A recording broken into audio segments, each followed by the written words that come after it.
Bienvenidos al estudio de los mensajes de Jesús a las iglesias del Asia. El pueblo de Dios en las ciudades. Así se titula la lección. Años atrás, un pastor de los Estados Unidos que vino como misionero a Sudamérica se hizo muy amigo de dos de nosotros que estábamos iniciando el ministerio. Al volverse a su país, compartimos nuestras direcciones para continuar por carta esa amistad. Pero nunca nos respondió.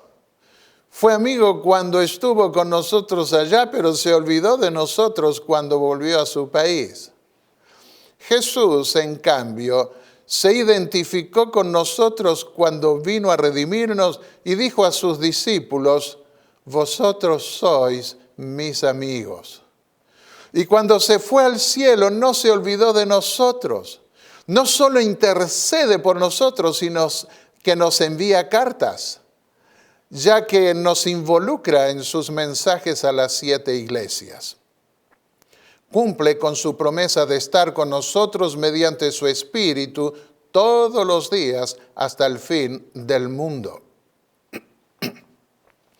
Los mensajes de Jesús a las 7 iglesias del Asia tienen más de un propósito.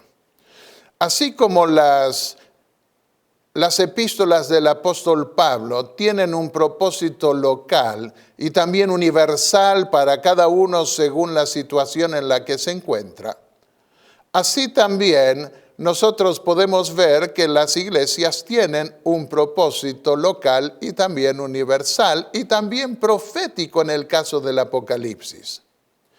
El nombre y el orden de las iglesias y ciertos contenidos dejados en ellos reflejan una secuencia apocalíptica que se iba a extender hasta el día del juicio. Esos mensajes iban a tener una relevancia especial para cada época del desarrollo en el cristianismo. Y aunque su contenido espiritual tiene un valor universal, su cumplimiento histórico en su proyección profética es único. No hay dobles o triples cumplimientos.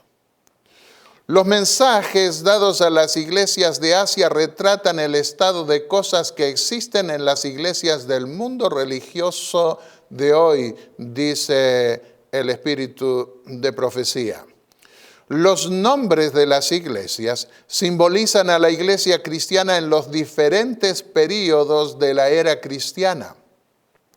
El número de las iglesias, 7, indica algo completo y simboliza el hecho de que los mensajes se extienden hasta el fin del tiempo y están vigentes hoy, mientras que las figuras que se usan son simbólicas del estado del profeso pueblo de Dios. La secuencia histórica de los mensajes de las iglesias es lo que veremos ahora. Lamentablemente, los 15 o 20 minutos que estamos dedicando a comentar estas lecciones del Apocalipsis no nos alcanzarán para hacer un análisis minucioso del mensaje de Jesús a todas las iglesias. Por lo cual, luego de dar un rápido panorama de su proyección profética, nos detendremos un poco más en las 3 últimas iglesias por su valor para hoy. Éfeso es la iglesia que vive en la época de Juan, hacia el fin del primer siglo. Esmirna es la iglesia sufriente que conoció los circos romanos con sus leones y tigres que devoraron a muchos cristianos para placer de los plebeyos, de las multitudes.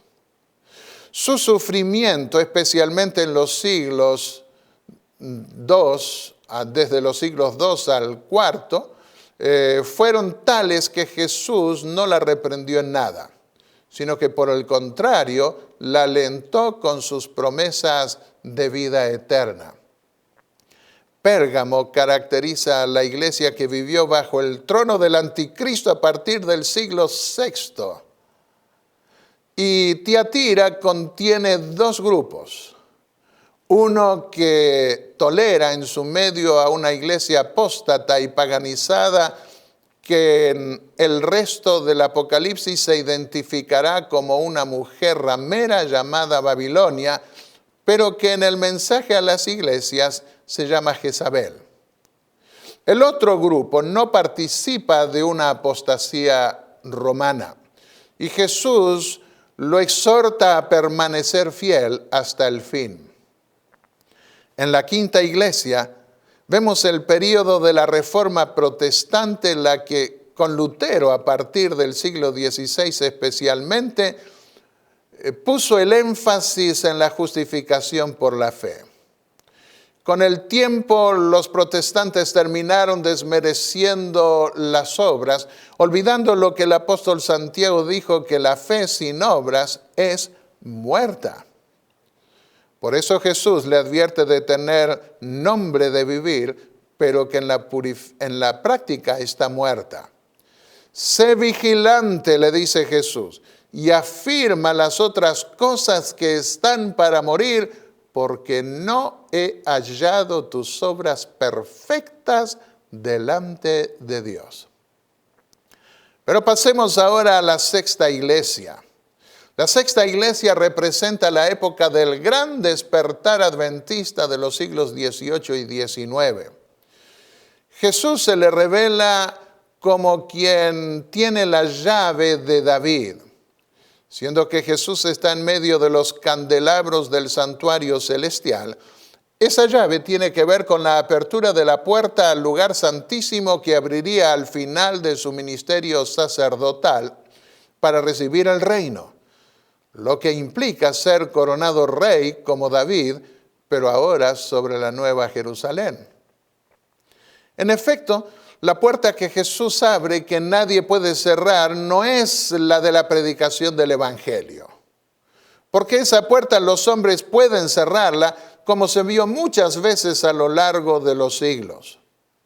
Además, ¿cómo podríamos entender el hecho de que Jesús cierra una puerta que nadie puede abrir? ¿Acaso es Jesús mismo quien cierra la puerta para la predicación del Evangelio de tal manera que nadie pueda abrirla? Por consiguiente, tampoco se refiere Jesús a la puerta del corazón, porque Él da libertad y cualquiera puede cerrarla. Elena de White fue la primera en ver que la puerta que Jesús abre es la del lugar santísimo del templo celestial, la cual en la representación simbólica del templo terrenal se abría después que el sumo sacerdote cerraba la puerta del lugar santo. Leamos directamente de su pluma la explicación, ya que este tema es muy importante para nosotros quienes vivimos en la época final de juicio que debía llevarse a cabo en el lugar santísimo del templo celestial. Leamos. Ella escribió, vi que Jesús había cerrado la puerta del lugar santo y nadie podía abrirla, y que había abierto la puerta que da acceso al lugar santísimo y nadie puede cerrarla. Apocalipsis 3, 7 y 8. Y que desde que Jesús abrió la puerta que da al lugar santísimo, que contiene el arca, los mandamientos han estado brillando hacia los hijos de Dios. Y estos son probados acerca de la cuestión del sábado. Lo dijo en el libro Primeros Escritos, página 42. Otra cita de Elena de White. La aplicación de Apocalipsis 3, 7 y 8 al santuario celestial y al ministerio de Cristo me resultaba enteramente nueva. Nunca había oído esta idea expresada por alguien. Ahora que se comprende claramente el tema del santuario, la aplicación se desprende con toda su fuerza y belleza. Primeros Escritos, página 86. Otra cita. Pero vino una luz más clara con la investigación del asunto del santuario. Se vio entonces la aplicación de las palabras de Cristo en el Apocalipsis dirigidas a la iglesia de esa misma época. Estas cosas dice el que es santo y verdadero, el que tiene la llave de David, el que abre y ninguno cierra, y cierra y ninguno abre. Conozco tus obras. Mira, he puesto delante de ti una puerta abierta que ningún hombre puede cerrar. Cita Apocalipsis 3, versículos 7 y 8. Aquí se trae a colación tanto una puerta abierta como una puerta cerrada, sigue diciendo Elena de White.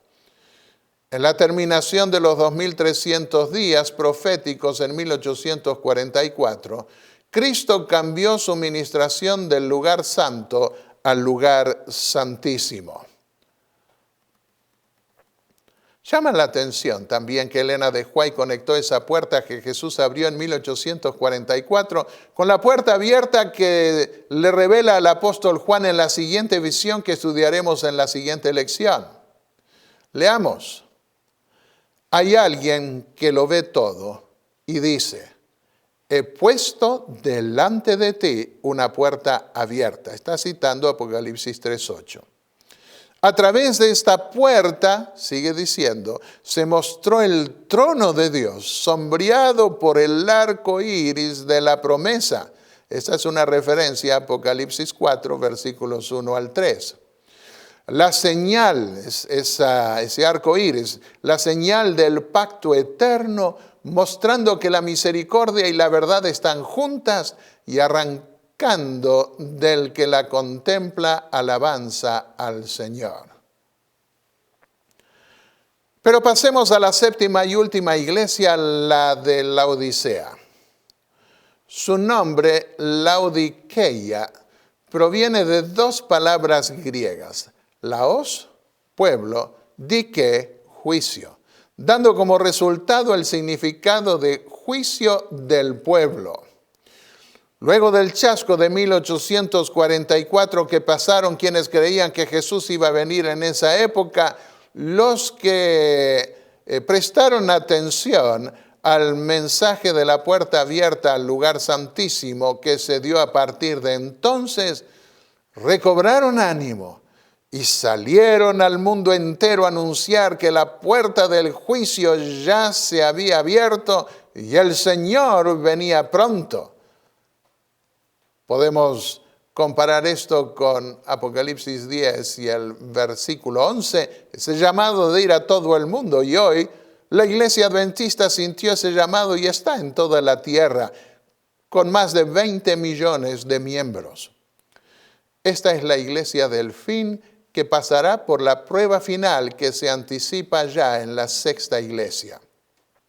Es una iglesia tibia como las aguas termáticas o térmicas que llegaban a esa ciudad después de recorrer unos 8 kilómetros desde Hierápolis hasta llegar a la ciudad de Laodicea. Al Señor le repugna esa tibieza espiritual al punto de darle ganas de vomitarla de su boca. En efecto, la riqueza que ostenta la Odisea la hace sentir cómoda y sin necesidad de nada. No capta que a los ojos de Dios es miserable y digna de lástima, pobre, ciega y desnuda. Por lo tanto, el Señor le aconseja comprar un ungüento llamado colirio que se usaba antiguamente para curar ciertos males de los ojos. Ese colirio representa al Espíritu Santo, quien puede abrir los ojos para descubrir la real condición espiritual en la que esta iglesia se encuentra. Jesús requiere también de esta iglesia final que le compre ropas blancas para abrir su desnudez, para cubrir su desnudez. Esto es equivalente al llamado que Dios hace a través de Isaías, ya que a pesar de su ostentación de riqueza material, esa iglesia es pobre en lo espiritual. Venid, Comprad, dijo el Señor a quienes no tenían nada, sin dinero y sin costo alguno, Isaías 55:1. ¿Y qué debemos comprar gratis, por paradójico que resulte? La justicia de Cristo para cubrir nuestra desnudez. El Apocalipsis habla de esas ropas varias veces. Mientras que las adquirimos al aceptar a Cristo como nuestro Salvador personal, las podemos ensuciar. Pero hay esperanza aún. Estas ropas blancas son lavables en la sangre del Cordero que murió en lugar del pecador.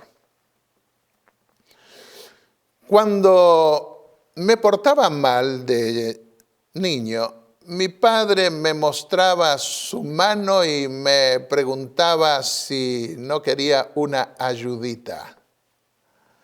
Esa ayudita la ofrece el Señor a todo el que esté dispuesto a someterse a la prueba final por la que hará pasar a su iglesia. Para recibirla en su reino deberá relucir el oro que tiene cubierto por la escoria de la suficiencia y complacencia propia. El fuego de la tribulación final eliminará la escoria del egoísmo y del pecado para que reluzca el oro puro de un verdadero carácter cristiano. La Odisea no debía sorprenderse del castigo divino que le iba a ser dado, ya que el Señor reprende y castiga a los que ama. ¿Qué más podía decirse a alguien que vivía una experiencia religiosa superficial, tibia? Sé pues celoso y arrepiéntete. Aunque el Señor está a punto de vomitar esta iglesia de su boca y no le elogia nada, asombrosamente demuestra su intento de entrar en su casa, en su vida y cenar con ella. Esta es una clara señal de amistad que Jesús quiere tener, que el Señor quiere tener con esta iglesia. Pero como toda verdadera amistad, no se puede obtener por la fuerza. Nos toca a nosotros abrirle nuestro corazón. ¿Y qué promesa nos da el Señor? Nos promete sentarnos en el cuarto del trono que va a revelarle en la siguiente visión. Concluyamos con una declaración del espíritu de profecía. La discriminación que Cristo revela al pesar los caracteres de los que tomaron para sí su nombre como cristianos, nos hace darnos cuenta más plenamente que cada persona está bajo su supervisión. Él está familiarizado con los pensamientos e intenciones del corazón, así como con cada palabra y acto. Conoce todo sobre nuestra experiencia religiosa. Sabe también a quien amamos y servimos. No es hora de reflexionar y prepararnos para encontrarnos con el Señor. Que así sea. Amén.